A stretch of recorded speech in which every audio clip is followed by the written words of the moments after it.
Tingnan nyo to mga lodi, gumawa siya ng pangtali gamit lang yung plastic bottle yung mga lodi. Oh.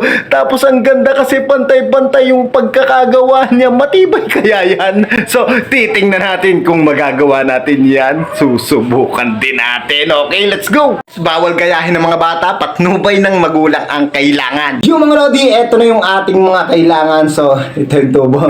Ito lang ang tubo meron ako. Kay tatay pala yan. Tapos tamang-tama yung gagawin natin ito ay meron ng butas. Saktong-sakto dito. Yeah, mga lodi, saktong-sakto dun sa lagayan ng bote. Tapos, ito na yung mga washer natin.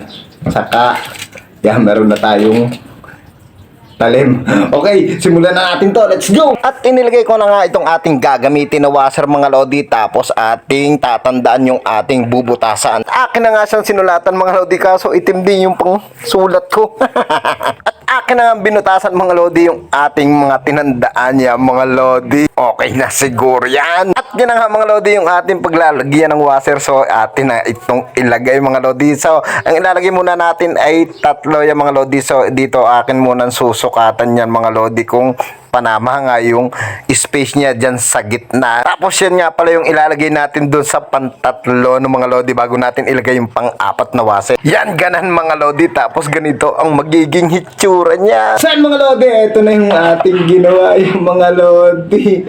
Tapos ito nilagyan ko na nito mga lodi. Oh. Medyo maluwag siya mga lodi. Dapat masikip malaki pala yung buta. So okay na siguro yan.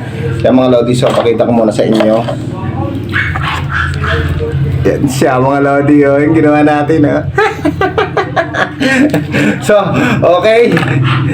Try na natin to. Ito, ang gagawin natin ay yan, dahil pa ganito. So, dito natin ihiwaan muna ng kaunti.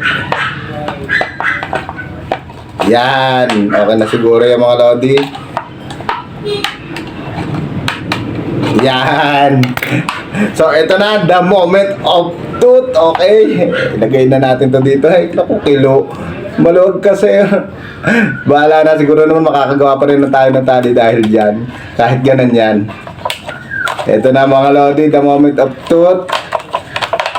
Teka, kunin ko lang ang ating ginupit. Ito na. In 3. Teka, para kitang-kita nyo. Yan. In 3, 1, 2.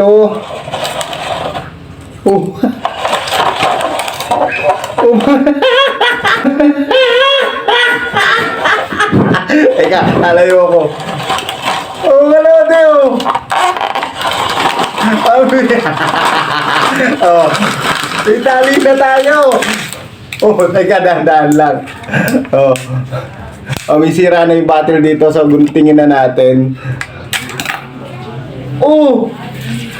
Malode. Legit siya, oh. Matibay siya.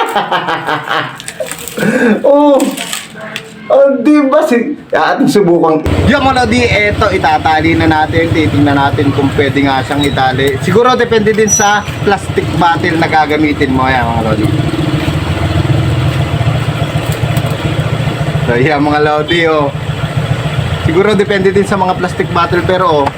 Yo, disclaimer lang mga lodi, hindi ko lang alam kung ito matibay. Ano mga lodi, kasi depende yan siguro sa plastic bottle na gagamitin mo mga lodi. Oh, ang haba ng nagawa ko.